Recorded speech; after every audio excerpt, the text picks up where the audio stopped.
The Adventures of Sherlock Holmes, by Sir Arthur Conan Doyle. The Red-Headed League. I had called upon my friend, Mr. Sherlock Holmes, one day in the autumn of last year, and found him in deep conversation with a very stout, florid-faced, elderly gentleman with fiery red hair. With an apology for my intrusion, I was about to withdraw, when Holmes pulled me abruptly into the room and closed the door behind me. "You could not possibly have come at a better time, my dear Watson," he said cordially. "I was afraid that you were engaged." "So I am, very much so." "Then I can wait in the next room." "Not at all.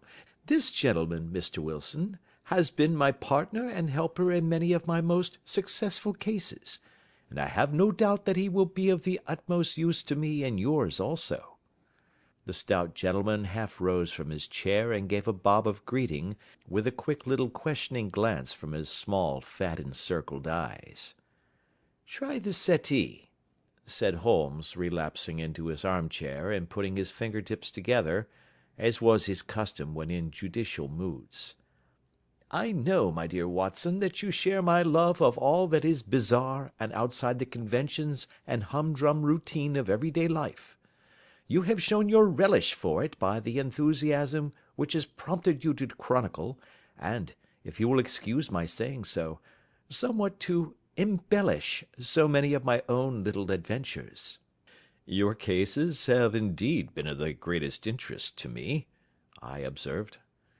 "You will remember that I remarked the other day, just before we went into the very simple problem presented by Miss Mary Sutherland, that for strange effects and extraordinary combinations we must go to life itself, which is always far more daring than any effort of the imagination." "A proposition which I took the liberty of doubting." "You did, doctor, but none the less you must come round to my view, for otherwise I shall keep on piling fact upon fact on you until your reason breaks down under them and acknowledges me to be right. Now, Mr. Jabez Wilson here has been good enough to call upon me this morning, and to begin a narrative which promises to be one of the most singular which I have listened to for some time. You have heard me remark that the strangest and most unique things are very often connected not with the larger but with the smaller crimes, and occasionally, indeed, where there is room for doubt whether any positive crime has been committed. As far as I have heard, it is impossible for me to say whether the present case is an instance of crime or not, but the course of events is certainly among the most singular that I have ever listened to. Perhaps, Mr. Wilson, you would have the great kindness to recommence your narrative. I ask you not merely because my friend Dr. Watson has not heard the opening part, but also because the peculiar nature of the story makes me anxious to have every possible detail from your lips. As a rule, when I have heard some slight indication of the course of events, I am able to guide myself by thousands of other similar cases which occur to my memory. In the present instance, I am forced to admit that the facts are, to the best of my belief, unique." The portly client puffed out his chest with an appearance of some little pride, and pulled a dirty and wrinkled newspaper from the inside pocket of his greatcoat. As he glanced down the advertisement column, with his head thrust forward and the paper flattened out upon his knee, I took a good look at the man and endeavoured, after the fashion of my companion, to read the indications which might be presented by his dress or appearance. I did not gain very much, however, by my inspection. Our visitor bore every mark of being an average commonplace British tradesman, obese, pompous, and slow. He wore rather baggy grey shepherd's check trousers, a not over-clean black frock-coat, unbuttoned in the front, and a drab waistcoat with a heavy brassy Albert chain, and a square pierced bit of metal dangling down as an ornament. A frayed top hat and a faded brown overcoat with a wrinkled velvet collar lay upon a chair beside him. Altogether, look as I would, there was nothing remarkable about the man save his blazing red head, and the expression of extreme chagrin and discontent upon his features. Sherlock Holmes's quick eye took in my occupation, and he shook his head with a smile as he noticed my questioning glances. Beyond the obvious facts that he has at some time done manual labour, that he takes snuff, that he is a Freemason, that he has been in China, and that he has done a considerable amount of writing lately, I can deduce nothing else." Mr. Jabez Wilson started up in his chair, with his forefinger upon the paper, but his eyes upon my companion. "How, in the name of good fortune, did you know all that, Mr. Holmes?" he asked. "How did you know, for example, that I did manual labour? It's as true as gospel, for I began as a ship's carpenter." "Your hands, my dear sir. Your right hand is quite a size larger than your left.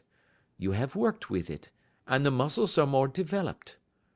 "Well, the snuff, then, and the Freemasonry?" "I won't insult your intelligence by telling you how I read that, especially as, rather against the strict rules of your order, you use an arc and compass breastpin." "Ah, of course, I forgot that. But the writing?" "What else can be indicated by that right cuff so very shiny for 5 inches, and the left one with the smooth patch near the elbow where you rested upon the desk?" "Well, but China?" "The fish that you have tattooed immediately above your right wrist could only have been done in China. I have made a small study of tattoo marks, and have even contributed to the literature of the subject. That trick of staining the fish's scales of a delicate pink is quite peculiar to China. When, in addition, I see a Chinese coin hanging from your watch chain, the matter becomes even more simple." Mr. Jabez Wilson laughed heavily. "Well, I never," said he. "I thought at first that you had done something clever, but I see that there was nothing in it after all." "I begin to think, Watson," said Holmes, "that I make a mistake in explaining. Omne ignoratum pro magnifico, you know, and my poor little reputation, such as it is, will suffer shipwreck if I am so candid. Can you not find the advertisement, Mr. Wilson?" "Yes, I have got it now," he answered with his thick red finger planted halfway down the column. "Here it is. This is what began it all. You just read it for yourself, sir." I took the paper from him and read as follows: "To the Red-Headed League. On account of the bequest of the late Ezekiah Hopkins, of Lebanon, Pennsylvania, U.S.A., there is now another vacancy open which entitles a member of the League to a salary of £4 a week for purely nominal services. All red-headed men who are sound in body and mind, and above the age of 21 years, are eligible. Apply in person on Monday at 11 o'clock to Duncan Ross, at the offices of the League, 7 Pope's Court, Fleet Street." "What on earth does this mean?" I ejaculated after I had twice read over the extraordinary announcement. Holmes chuckled and wriggled in his chair, as was his habit when in high spirits. "It is a little off the beaten track, isn't it?" said he. "And now, Mr. Wilson, off you go at scratch and tell us all about yourself, your household, and the effect which this advertisement had upon your fortunes. You will first make a note, Doctor, of the paper and the date." "It is the Morning Chronicle of April 27, 1890, just 2 months ago." "Very good. Now, Mr. Wilson?" "Well, it is just as I have been telling you, Mr. Sherlock Holmes," said Jabez Wilson, mopping his forehead. "I have a small pawnbroker's business at Coburg Square, near the city. It's not a very large affair, and of late years it has not done more than just give me a living. I used to be able to keep 2 assistants, but now I only keep 1, and I would have a job to pay him but that he is willing to come for half wages so as to learn the business." "What is the name of this obliging youth?" asked Sherlock Holmes. "His name is Vincent Spaulding, and he's not such a youth either. It's hard to say his age. I should not wish a smarter assistant, Mr. Holmes, and I know very well that he could better himself and earn twice what I am able to give him. But, after all, if he is satisfied, why should I put ideas in his head?" "Why, indeed? You seem most fortunate in having an employee who comes under the full market price. It is not a common experience among employers in this age. I don't know that your assistant is not as remarkable as your advertisement." "Oh, he has his faults, too," said Mr. Wilson. "Never was such a fellow for photography. Snapping away with a camera when he ought to be improving his mind, and then diving down into the cellar like a rabbit into its hole to develop his pictures. That is his main fault, but on the whole, he's a good worker. There's no vice in him." "He is still with you, I presume?" "Yes, sir. He and a girl of 14, who does a bit of simple cooking and keeps the place clean. That's all I have in the house, for I am a widower and never had any family. We live very quietly, sir, the three of us, and we keep a roof over our heads and pay our debts, if we do nothing more. The first thing that put us out was that advertisement. Spaulding, he came down into the office just this day 8 weeks, with this very paper in his hand, and he says, 'I wish to the Lord, Mr. Wilson, that I was a red-headed man.' 'Why that?' I asks. 'Why,' says he, 'here's another vacancy on the League of the Red-headed Men. It's worth quite a little fortune to any man that gets it, and I understand that there are more vacancies than there are men, so that the trustees are at their wits' end what to do with the money. If my hair would only change colour, here's a nice little crib all ready for me to step into.' 'Why, what is it, then?' I asked. You see, Mr. Holmes, I am a very stay-at-home man, and as my business come to me instead of my having to go to it, I was often weeks on end without putting my foot over the doormat. In that way, I didn't know much of what was going on outside, and I was always glad of a bit of news. Have you never heard of the League of the Red-headed Men?" he asked with his eyes open. "Never." "Why, I wonder at that, for you are eligible yourself for one of the vacancies." "And what are they worth?" I asked. "Oh, merely a couple of hundred a year, but the work is slight, and it need not interfere very much with one's other occupations." Well, you can easily think that that made me prick up my ears, for the business has not been over good for some years, and an extra couple of hundred would have been very handy. "Tell me all about it," said I. "Well," said he, showing me the advertisement, "you can see for yourself that the League has a vacancy, and there is the address where you should apply for particulars. As far as I can make out, the League was founded by an American millionaire, Ezekiah Hopkins, who was very peculiar in his ways. He was himself red-headed, and he had a great sympathy for all red-headed men. So, when he died, it was found that he had left his enormous fortune in the hands of trustees, with instructions to apply the interest to the providing of easy berths to men whose hair is of that colour.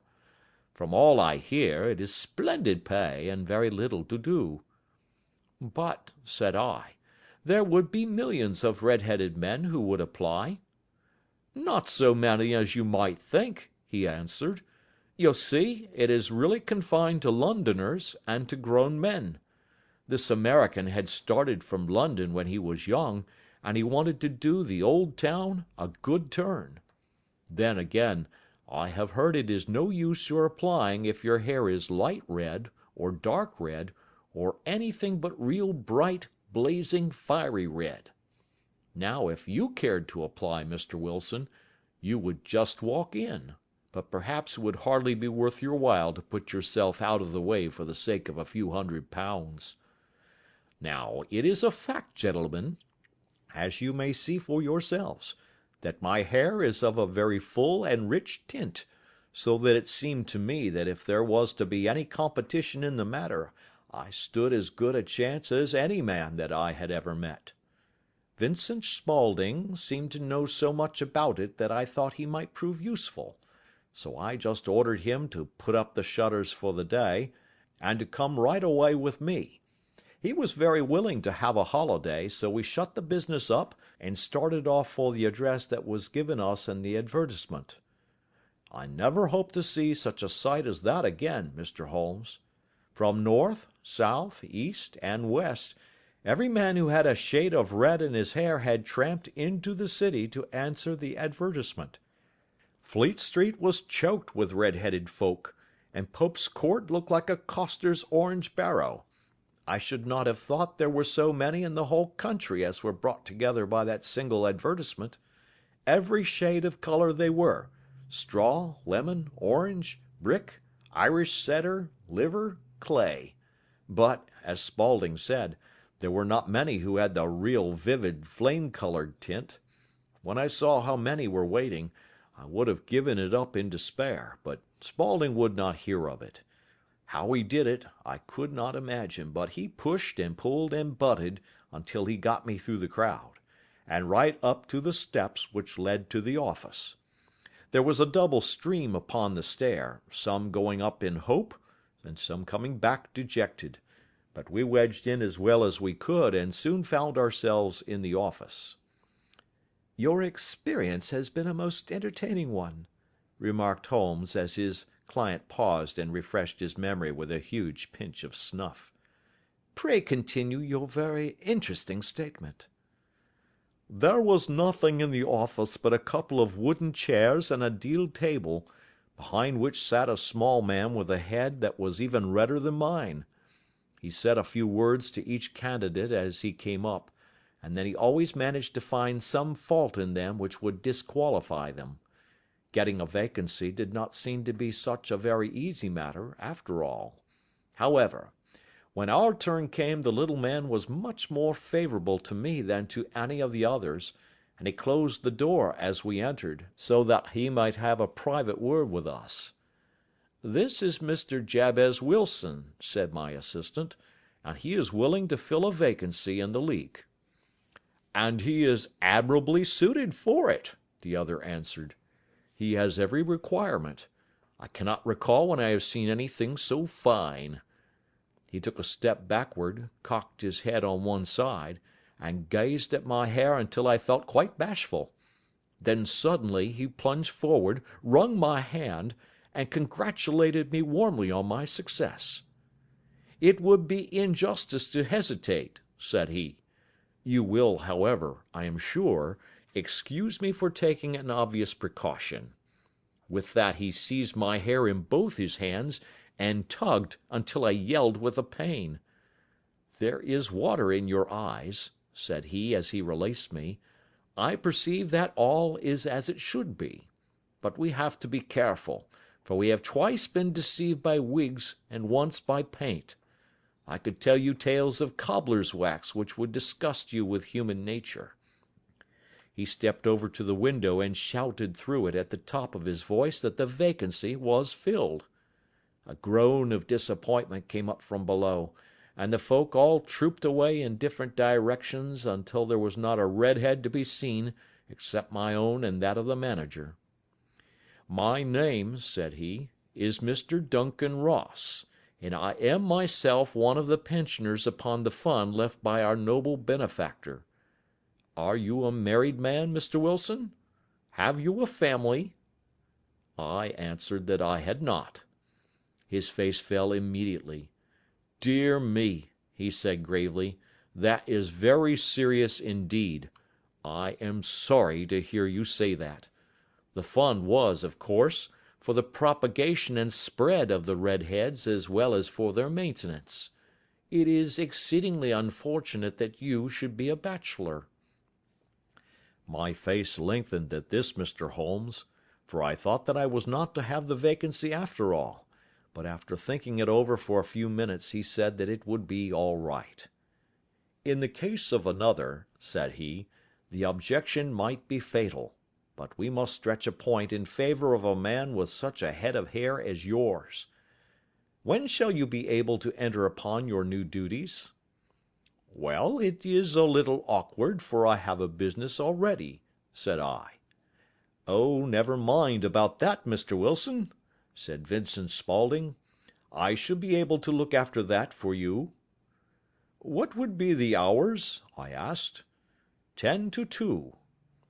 Now, a pawnbroker's business is mostly done of an evening, Mr. Holmes, especially Thursday and Friday evening, which is just before payday, so it would suit me very well to earn a little in the mornings. Besides, I knew that my assistant was a good man, and that he would see to anything that turned up. That would suit me very well, said I. And the pay? Is £4 a week. And the work? Is purely nominal. What do you call purely nominal?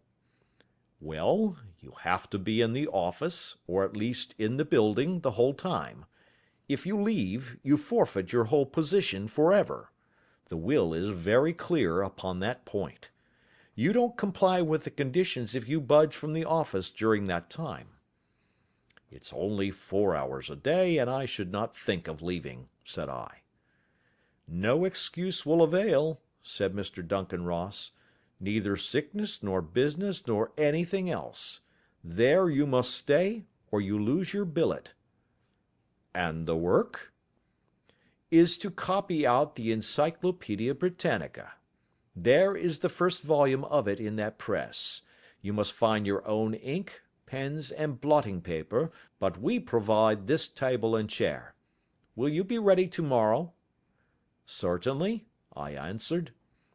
Then good-bye, Mr. Jabez Wilson, and let me congratulate you once more on the important position which you have been fortunate enough to gain. He bowed me out of the room, and I went home with my assistant, hardly knowing what to say or do, I was so pleased at my own good fortune. Well, I thought over the matter all day, and by evening I was in low spirits again, for I had quite persuaded myself that the whole affair must be some great hoax or fraud, though what its object might be I could not imagine. It seemed altogether past belief that anyone could make such a will, or that they would pay such a sum for doing anything so simple as copying out the Encyclopaedia Britannica. Vincent Spaulding did what he could to cheer me up, but by bedtime I had reasoned myself out of the whole thing. However, in the morning I determined to have a look at it anyhow, so I bought a penny bottle of ink, and with a quill pen and 7 sheets of foolscap paper, I started off for Pope's Court. Well, to my surprise and delight, everything was as right as possible. The table was set out ready for me, and Mr. Duncan Ross was there to see that I got fairly to work. He started me off upon the letter A, and then he left me, but would drop in from time to see that all was right with me. At 2 o'clock he bade me good day, complimented me upon the amount that I had written, and locked the door of the office after me. This went on for day after day, Mr. Holmes, and on Saturday the manager came in and planked down 4 golden sovereigns for my week's work. It was the same next week, and the same the week after. Every morning I was there at 10, and every afternoon I left at 2. By degrees Mr. Duncan Ross took to coming in only once of a morning, and then, after a time, he did not come in at all.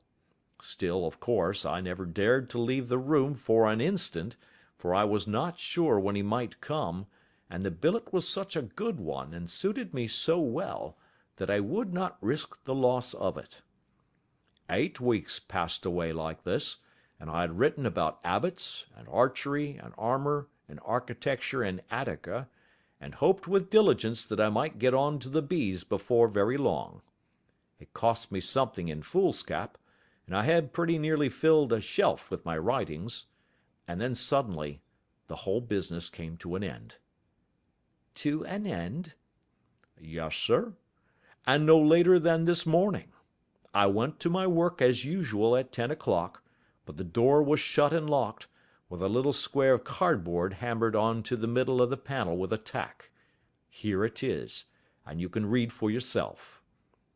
He held up a piece of white cardboard about the size of a sheet of note paper. It read in this fashion: "The Red-Headed League is dissolved. October 9, 1890. Sherlock Holmes and I surveyed this curt announcement and the rueful face behind it, until the comical side of the affair so completely overtopped every other consideration that we both burst out into a roar of laughter. "I cannot see that there is anything very funny," cried our client, flushing up to the roots of his flaming head. "If you can do nothing better than laugh at me, I can go elsewhere." "No, no," cried Holmes, shoving him back into the chair from which he had half risen. "I really wouldn't miss your case for the world. It is most refreshingly unusual. But there is, if you will excuse my saying so, something just a little funny about it. Pray, what steps did you take when you found the card upon the door?" "I was staggered, sir. I did not know what to do. Then I called at the offices round, but none of them seemed to know anything about it. Finally, I went to the landlord, who is an accountant living on the ground floor, and I asked him if he could tell me what had become of the Red-Headed League. He said that he had never heard of any such body. Then I asked him who Mr. Duncan Ross was. He answered that the name was new to him. 'Well,' said I, 'the gentleman at number 4. "'What, the red-headed man?'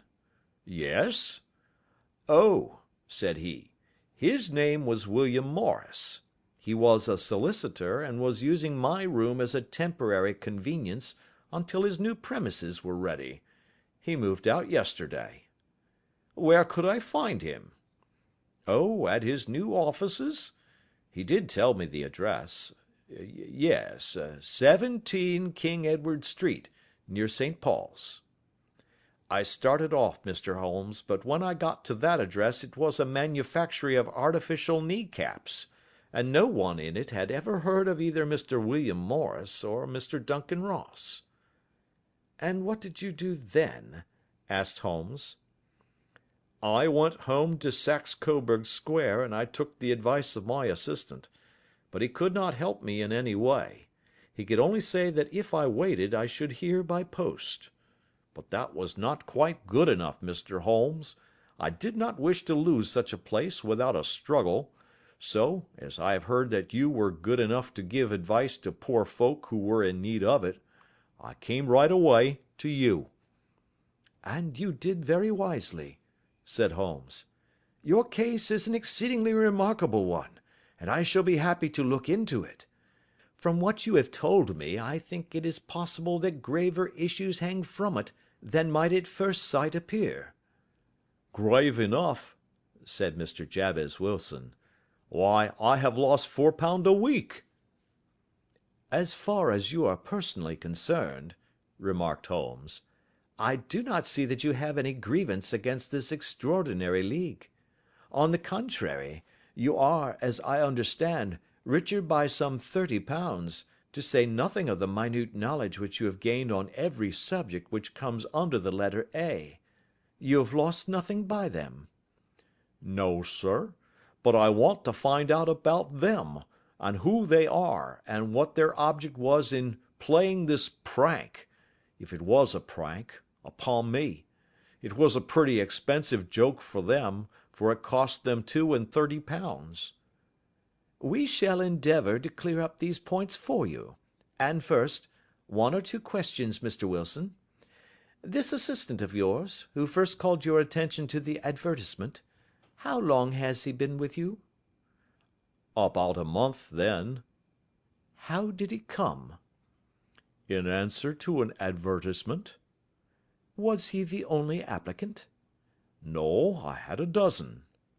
"Why did you pick him?" "Because he was handy and would come cheap."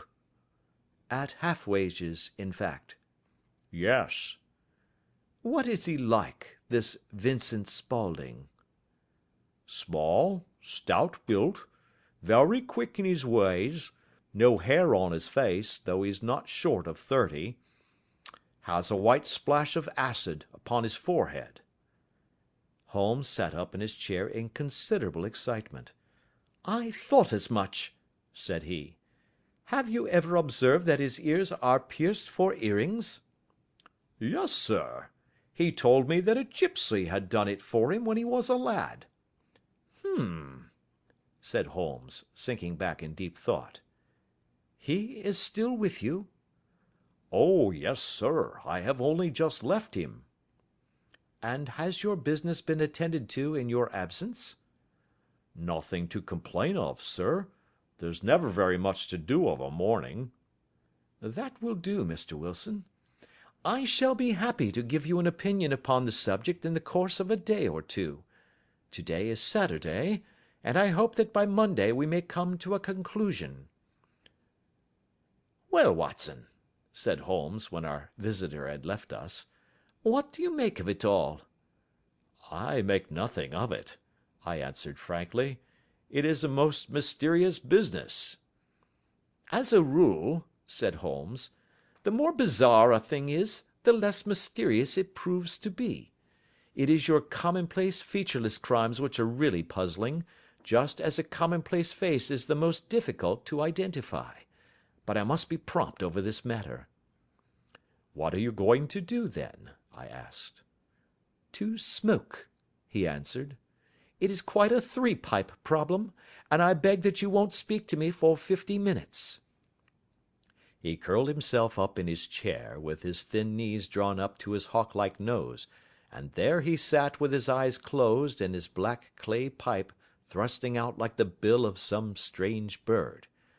I had come to the conclusion that he had dropped asleep, and indeed was nodding myself, when he suddenly sprang out of his chair with the gesture of a man who has made up his mind, and put his pipe down upon the mantelpiece.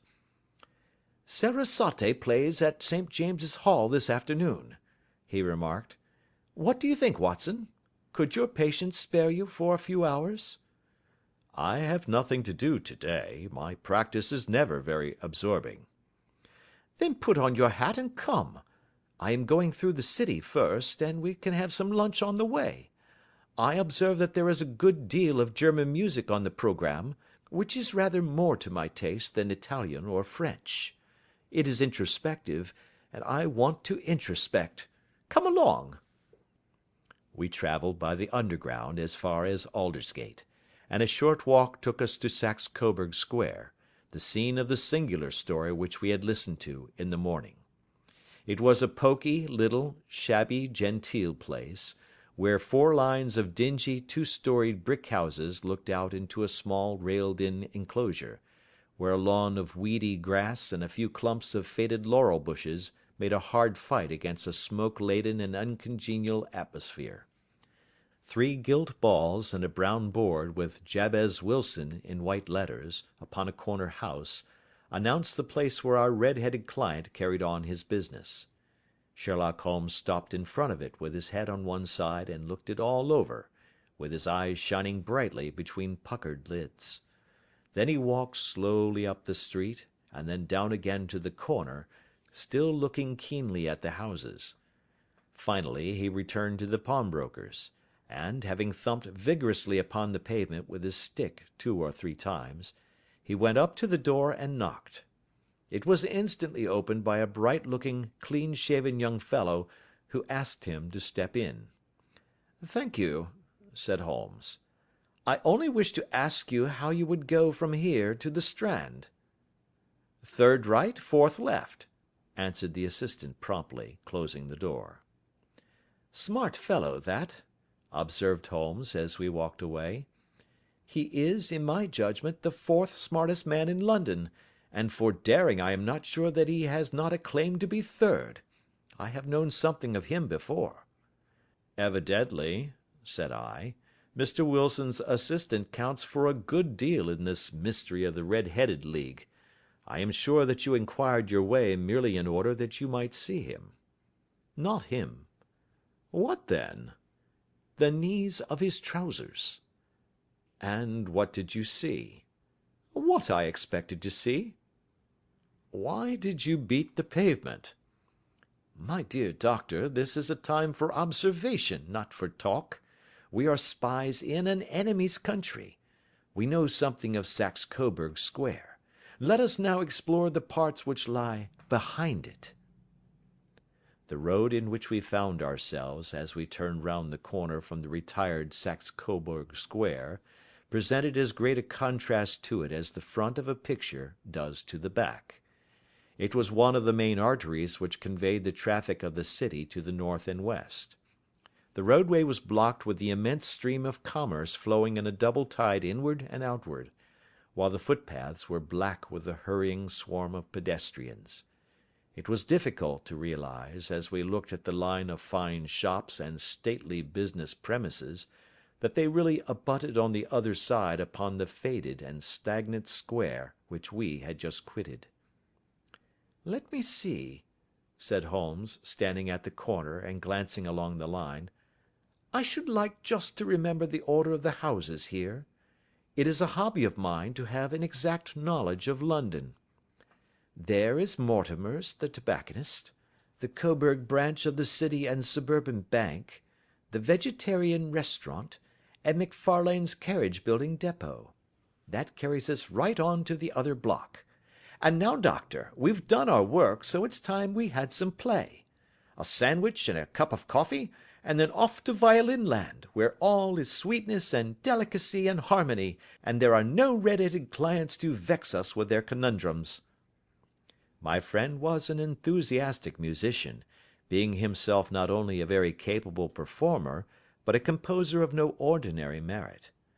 All the afternoon he sat in the stalls, wrapped in the most perfect happiness, gently waving his long, thin fingers in time to the music, while his gently smiling face and his languid, dreamy eyes were as unlike those of Holmes the sleuth-hound, Holmes the relentless, keen-witted, ready-handed criminal agent, as it was possible to conceive. In his singular character, the dual nature alternately asserted itself, and his extreme exactness and astuteness represented, as I have often thought, the reaction against the poetic and contemplative mood which occasionally predominated in him. The swing of his nature took him from extreme languor to devouring energy, and as I knew well, he was never so truly formidable as when, for days on end, he had been lounging in his armchair amid his improvisations and his black-letter editions.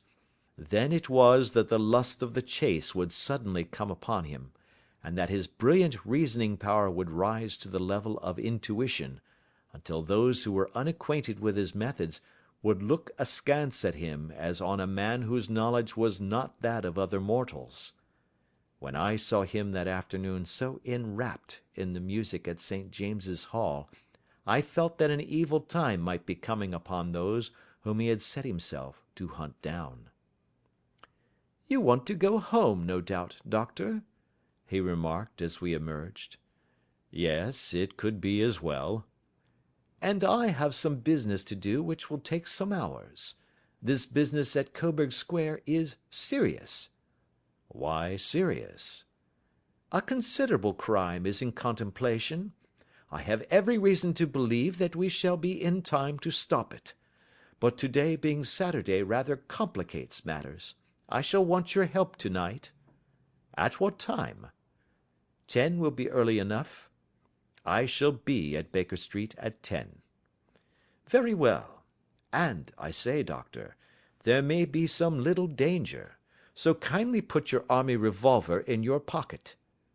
He waved his hand, turned on his heel, and disappeared in an instant among the crowd. I trust that I am not more dense than my neighbours, but I was always oppressed with a sense of my own stupidity in my dealings with Sherlock Holmes.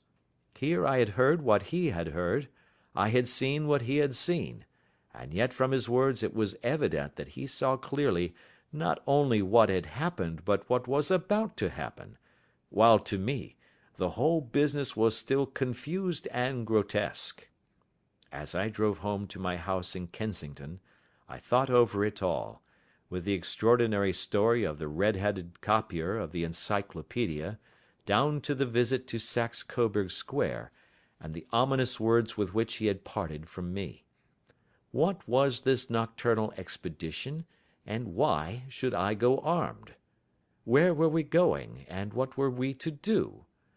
I had the hint from Holmes that this smooth-faced pawnbroker's assistant was a formidable man, a man who might play a deep game. I tried to puzzle it out, but only gave it up in despair and set the matter aside until night should bring an explanation.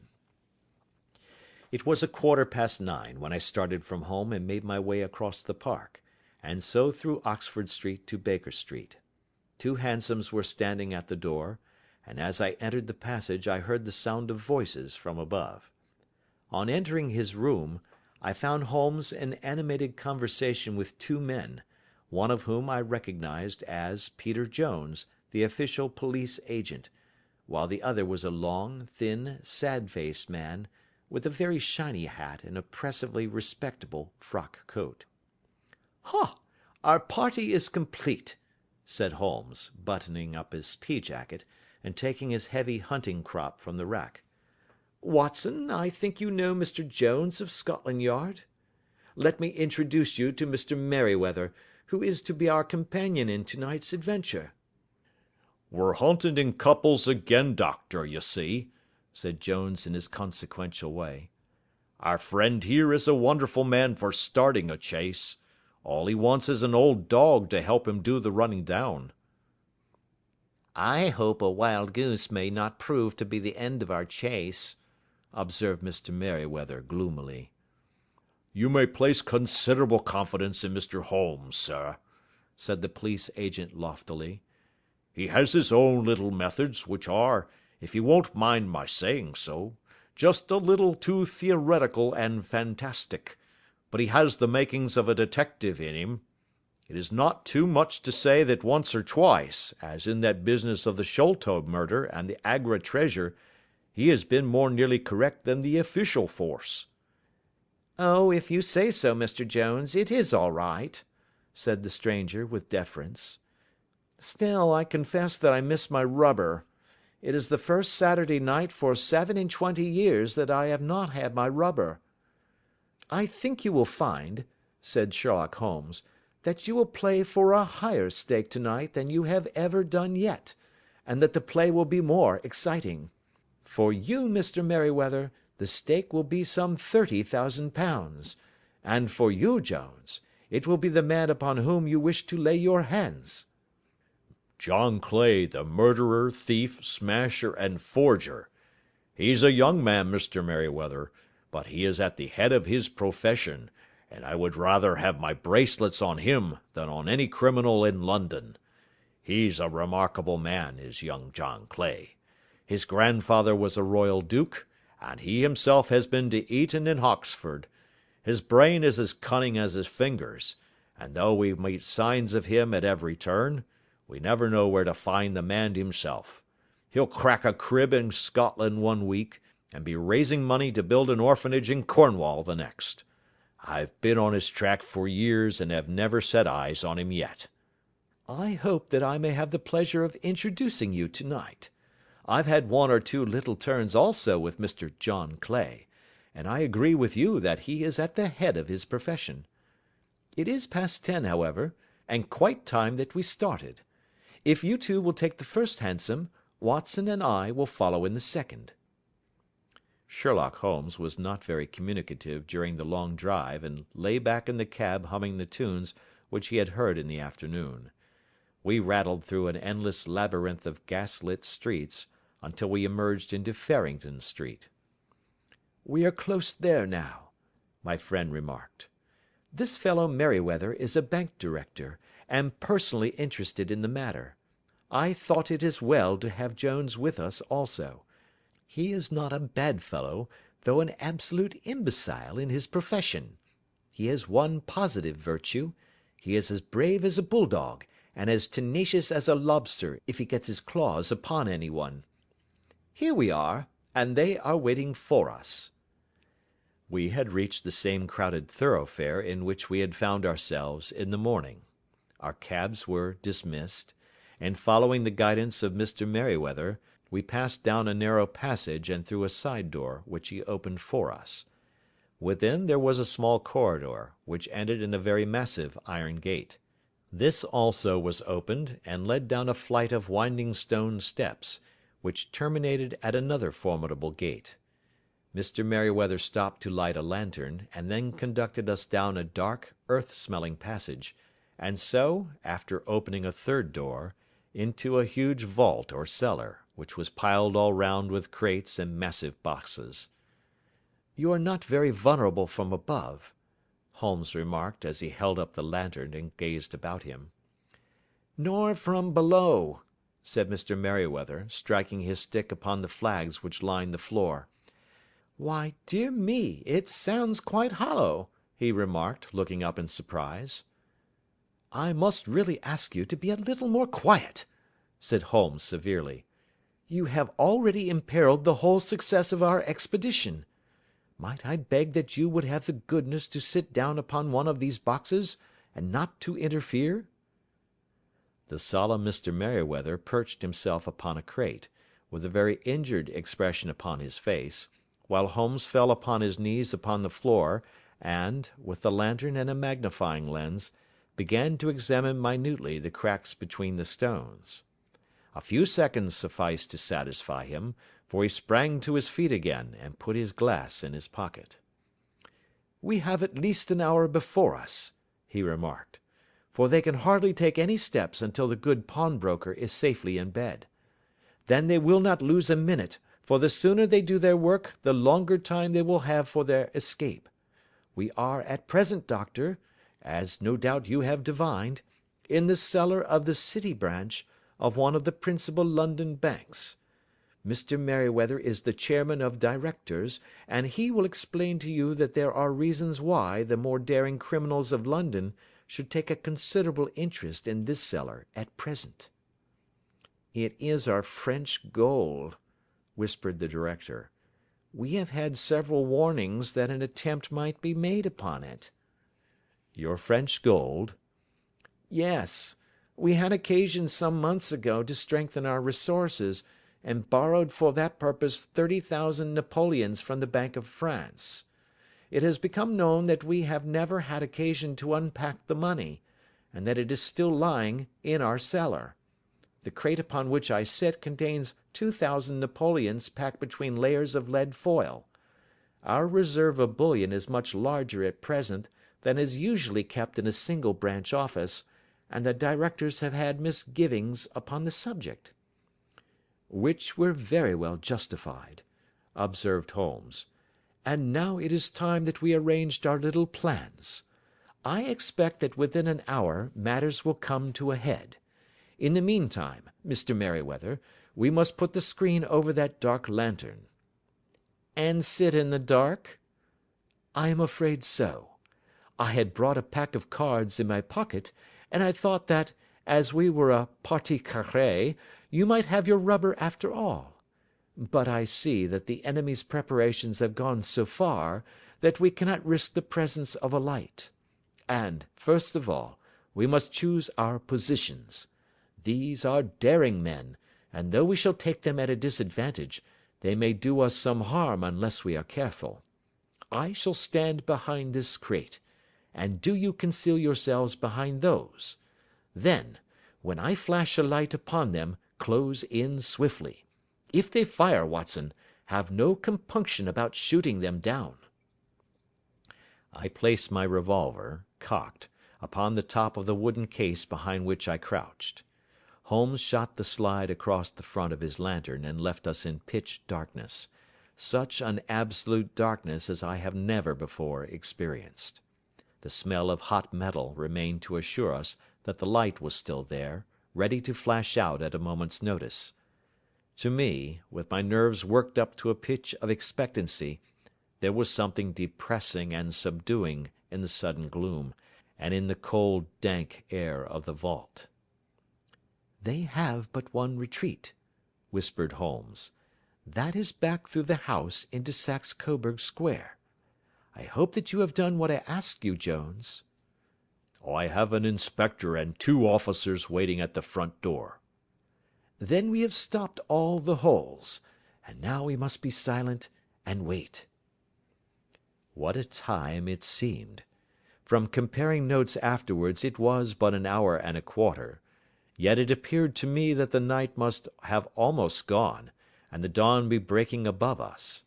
My limbs were weary and stiff, for I feared to change my position, yet my nerves were worked up to the highest pitch of tension, and my hearing was so acute that I could not only hear the gentle breathing of my companions, but I could distinguish the deeper, heavier in-breath of the bulky Jones from the thin, sighing note of the bank director. From my position I could look over the case in the direction of the floor.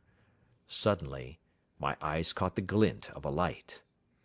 At first it was but a lurid spark upon the stone pavement.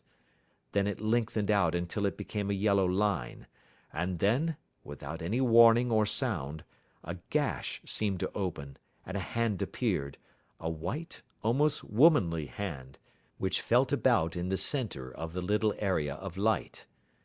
For a minute or more the hand, with its writhing fingers, protruded out of the floor. Then it was withdrawn as suddenly as it appeared, and all was dark again save the single lurid spark which marked a chink between the stones. Its disappearance, however, was but momentary. With a rending, tearing sound, one of the broad white stones turned over upon its side and left a square, gaping hole, through which streamed the light of a lantern. Over the edge there peeped a clean-cut, boyish face, which looked keenly about it, and then, with a hand on either side of the aperture, drew itself shoulder-high and waist-high, until one knee rested upon the edge. In another instant he stood at the side of the hole and was hauling after him a companion, lithe and small like himself, with a pale face, and a shock of very red hair. "It's all clear," he whispered. "Have you the chisel and the bags? Great Scott! Jump, Archie, jump, and I'll swing for it." Sherlock Holmes had sprung out and seized the intruder by the collar. The other dived down the hole, and I heard the sound of rending cloth as Jones clutched at his skirts. The light flashed upon the barrel of a revolver, but Holmes's hunting crop came down on the man's wrist, and the pistol clinked upon the stone floor. "It's no use, John Clay," said Holmes blandly. "You have no chance at all." "So I see," the other answered with the utmost coolness. "I fancy that my pal is all right, though I see you have got his coat-tails." "There are 3 men waiting for him at the door," said Holmes. "Oh, indeed. You seem to have done the thing very completely. I must compliment you." "And I you," Holmes answered. "Your red-headed idea was very new and effective." "You'll see your pal again presently," said Jones. "He's quicker at climbing down holes than I am. Just hold out while I fix the derbies." "I beg that you will not touch me with your filthy hands," remarked our prisoner as the handcuffs clattered upon his wrist. "You may not be aware that I have royal blood in my veins. Have the goodness also, when you address me, always to say sir and please." "All right," said Jones with a stare and a snigger. "Well, would you please, sir, march upstairs where we can get a cab to carry your highness to the police station?" "That is better," said John Clay serenely. He made a sweeping bow to the 3 of us, and walked quietly off in the custody of the detective. "Really, Mr. Holmes," said Mr. Merryweather, as we followed them from the cellar, "I do not know how the bank can thank you or repay you. There is no doubt that you have detected and defeated in the most complete manner one of the most determined attempts at bank robbery that have ever come within my experience." "I have had 1 or 2 little scores of my own to settle with Mr. John Clay," said Holmes. "I have been at some small expense over this matter, which I shall expect the bank to refund, but beyond that I am amply repaid by having had an experience which is in many ways unique, and by hearing the very remarkable narrative of the Red-headed League. "You see, Watson," he explained in the early hours of the morning, as we sat over a glass of whiskey and soda in Baker Street, "it was perfectly obvious from the first that the only possible object of this rather fantastic business of the advertisement of the League, and the copying of the Encyclopaedia, must be to get this not over-bright pawnbroker out of the way for a number of hours every day. It was a curious way of managing it, but really, it would be difficult to suggest a better. The method was no doubt suggested to Clay's ingenious mind by the colour of his accomplice's hair. The £4 a week was a lure which must draw him, and what was it to them, who were playing for thousands? They put in the advertisement, one rogue has the temporary office, the other rogue incites the man to apply for it, and together they manage to secure his absence every morning in the week. From the time that I heard of the assistant having come for half wages, it was obvious to me that he had some strong motive for securing the situation." "But how could you guess what the motive was?" "Had there been women in the house, I should have suspected a mere vulgar intrigue. That, however, was out of the question. The man's business was a small one, and there was nothing in his house which could account for such elaborate preparations, and such an expenditure as they were at. It must then be something out of the house. What could it be? I thought of the assistant's fondness for photography, and his trick of vanishing into the cellar. The cellar! There was the end of this tangled clue. Then I made inquiries as to this mysterious assistant, and found that I had to deal with one of the coolest and most daring criminals in London. He was doing something in the cellar, something which took many hours a day for months on end. What could it be, once more? I could think of nothing save that he was running a tunnel to some other building. So far I had got when we went to visit the scene of action. I surprised you by beating upon the pavement with my stick. I was ascertaining whether the cellar stretched out in front or behind. It was not in front. Then I rang the bell, and, as I hoped, the assistant answered it. We have had some skirmishes, but we had never set eyes upon each other before. I hardly looked at his face. His knees were what I wished to see. You must yourself have remarked how worn, wrinkled, and stained they were. They spoke of those hours of burrowing. The only remaining point was what they were burrowing for. I walked round the corner, saw the City and Suburban Bank abutted on our friend's premises, and felt that I had solved my problem. When you drove home after the concert, I called upon Scotland Yard and upon the chairman of the bank directors, with the result that you have seen." "And how could you tell that they would make their attempt to-night?" I asked. "Well, when they closed their League offices, that was a sign that they cared no longer about Mr. Jabez Wilson's presence. In other words, that they had completed their tunnel. But it was essential that they should use it soon, as it might be discovered, or the bullion might be removed. Saturday would suit them better than any other day, as it would give them 2 days for their escape. For all these reasons, I expected them to come to-night." "You reasoned it out beautifully," I exclaimed in unfeigned admiration. "It is so long a chain, and yet every link rings true." "It saved me from ennui," he answered, yawning. "Alas! I already feel it closing in upon me. My life is spent in one long effort to escape from the commonplaces of existence. These little problems help me to do so." "And you are a benefactor of the race," said I. He shrugged his shoulders.